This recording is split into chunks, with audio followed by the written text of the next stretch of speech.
यह खबर उन तमाम लोगों के लिए बेहद अहम है जो दूसरे राज्यों से मुंबई में ट्रक या लॉरी लेकर आते हैं। जो खबर हम आज आपको दिखाने जा रहे हैं, हो सकता है कि आप भी उसके शिकार हुए हों, इसलिए इस खबर को बड़े ही ध्यान से देखें।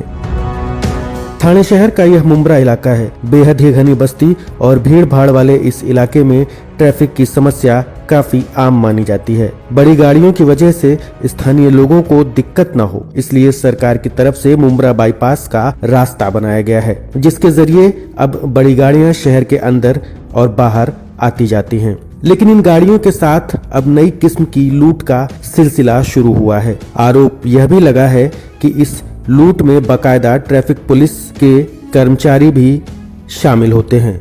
यह सुनने में अटपटा जरूर लगेगा, लेकिन तस्वीरें देखकर आपको यकीन हो जाएगा कि किस तरह से ट्रैफिक पुलिस की मौजूदगी में दूसरे राज्यों से आने वाले ट्रक ड्राइवरों के साथ में जबरन लूट का यह गोरख धंधा शुरू है। मुंब्रा बाईपास पर दिन के समय सब कुछ सामान्य रहता है, लेकिन रात के अंधेरे में बाकायदा पुलिस प्रोटेक्शन में ये लुटेरे ट्रक ड्राइवरों को अपना निशाना बनाते हैं। ट्रैफिक पुलिस की मौजूदगी में जारी इस लूट के लिए वसूली गैंग ने बाकायदा कई अलग अलग टोइंग कंपनियों के नाम पर रसीदें बना रखी हैं, जिसके लिए ट्रक ड्राइवरों को बाकायदा 800 रुपए जबरन देने होते हैं। अगर किसी ट्रक ड्राइवर ने इनकी बात नहीं मानी तो यह पूरा गैंग उस ट्रक ड्राइवर के साथ बुरी तरह से मारपीट करता है। दूसरे राज्य का होने की वजह से ट्रक ड्राइवर डरवश इनकी बात मानने को मजबूर हो जाते हैं। महीना लेता है वो लोग। हाँ? महीना तो लेता है रोज। मतलब यहाँ पे जब भी रखी होगी हर महीने के और सब नाइट में आओ। मैं आपको पालतू बताता हूँ, देखो कितनी पालतू है, आपको सब बताता हूँ। मैं इतना थप्पी मार के रखा हूँ। अभी मेरा मोबाइल छीन लिया यहाँ दुखा लोग, उसको कोई देखने नहीं आता है, तो हाथ भी मारे मोबाइल छीन लिए। आप लोग ट्रैफिक लगवा साथ थोड़ा बहुत तो हम लोग का भी है। रात में हाईवे के इन लुटेरों ने अलग अलग टोइंग वैन की रसीदों के जरिए इस गोरख धंधे को काफी समय से शुरू रखा है।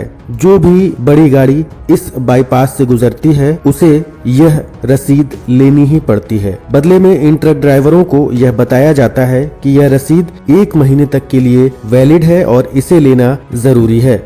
इस पर बाकायदा पुलिस विभाग का स्टैंप भी लगा होता है। इस वजह से ट्रक ड्राइवर भी बहुत ज्यादा पूछताछ नहीं करते हैं। जो पूछताछ करता है उसके साथ मारपीट कर उसे चुप करा दिया जाता है। यकीन नहीं होता तो हरियाणा के ट्रक ड्राइवर मोहम्मद शरीफ की आप बीती सुनिए। कहाँ के रहने वाले हैं? हरियाणा हिसार। क्या हुआ है ये 800 रुपए की जो वसूली, इसके बारे में बताइए, कैसे हुआ, क्या हुआ? 800 रुपए ये ले रहे हैं, गाली गलौज दे रहे हैं, मार पिटाई के लिए कर रहे हैं, डंडा पंडा कर रहे हैं। पैसा दे भाई, परमिट दे भाई, हमारे को पैसा लगता है, 1 महीने का पावती है, ये ऐसा बोलता है जी। आपने कहा अगर जैसे नहीं दे रहे तो? नहीं दे रहा तो गाली गलौज करता है जी, मार पिटाई करता है, डंडा मारता है, गाड़ी को मारता है। मोहम्मद शरीफ बताते हैं कि ये वसूली गैंग जबरदस्ती 800 रुपए की रसीद देता है। इस गोरख धंधे में वसूली गैंग के साथ ट्रैफिक पुलिस के लोग भी मिले होते हैं। यह शिकायत किसी एक ट्रक ड्राइवर की नहीं, बल्कि इस हाईवे पर रात के समय में कई ट्रक ड्राइवर आपको मिल जाएंगे जो इसी तरह की शिकायतें रखते हैं। 800 रुपया कई के लिए पता नहीं सर, क्रेन का बोलते हैं, 1 महीने चलेगा। अच्छा, और ये अपना क्रेन लगाए थे तुमको?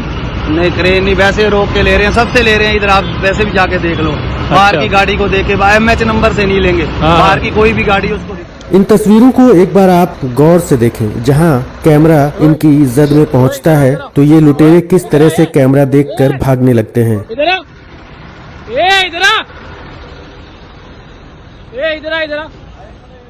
इनको बार बार बुलाने पर भी ये वापस नहीं लौटते हैं और कैमरे से बहुत दूर चले जाते हैं। जो लोग कैमरे के सामने रुकते हैं वे सीधे सेटलमेंट की बात करने लगते हैं। गाड़ी नहीं ला, मैं उनको क्या बोल रहा है, तुम आ जाओ, कल बातचीत करेंगे ना। जान दो अभी। भाई क्या दे रहे पैसा? पैसा क्या दे रहे? पैसा 800 रुपए ले रहा है। काय का 800 रुपए? क्या टोचन का पौती बोलता है? टोचन का पौती। जो लोग आपको तस्वीरों में दिखाई पड़ रहे हैं ये वसूली गैंग के सदस्य हैं और पास में ही आपको ट्रैफिक पुलिस के कर्मचारी भी नजर आएंगे। तस्वीरों को देखकर मामला खुद ब खुद साफ हो जाता है कि किस तरह से लोगों की मजबूरी का फायदा यहाँ ट्रैफिक पुलिस महकमा और यह वसूली गैंग उठा रहा है। इस तरह की हरकत से न सिर्फ महाराष्ट्र राज्य की बदनामी होती है बल्कि महाराष्ट्र पुलिस के ऊपर भी बदनुमा दाग लगता है। लेकिन इन लोगों को न तो राज्य की इज्जत की फिक्र है और न ही पुलिस विभाग की। इन्हें तो सिर्फ रात में होने वाली मोटी कमाई की फिक्र है। इस मसले पर जब नवभारत टाइम्स ऑनलाइन की टीम ने थाने ट्रैफिक विभाग के डीसीपी बाला साहेब पाटिल से बातचीत की तो उन्होंने बताया कि यह शिकायत उनके कानों तक भी पहुंची थी, जिसके बाद उन्होंने इंटरनल इंक्वायरी का आदेश दिया था। इस इंक्वायरी में 2 ट्रैफिक कांस्टेबल दोषी पाए गए हैं जिन्हें लाइन हाजिर कर दिया गया है। आगे इस तरह की घटना न हो इस बात का भी पूरा ख्याल रखा जा रहा है। हालांकि इस बात की भी जांच की जानी चाहिए थी कि क्या इस पूरे गोरख धंधे में कांस्टेबल से ऊपर रैंक के कर्मचारी और अधिकारी भी शामिल थे या नहीं, और यह गोरख धंधा कब से चल रहा था। फिलहाल यह तो पुलिस महकमे की बात थी, लेकिन उम्मीद है कि इस खबर के दिखाए जाने के बाद से वसूली गैंग के लोग दोबारा पुलिस से सांठ-गांठ कर इस तरह की हरकतों को अंजाम नहीं दे पाएंगे। अरे उधर भागा वो 2 भागे, उधर 3 भागे।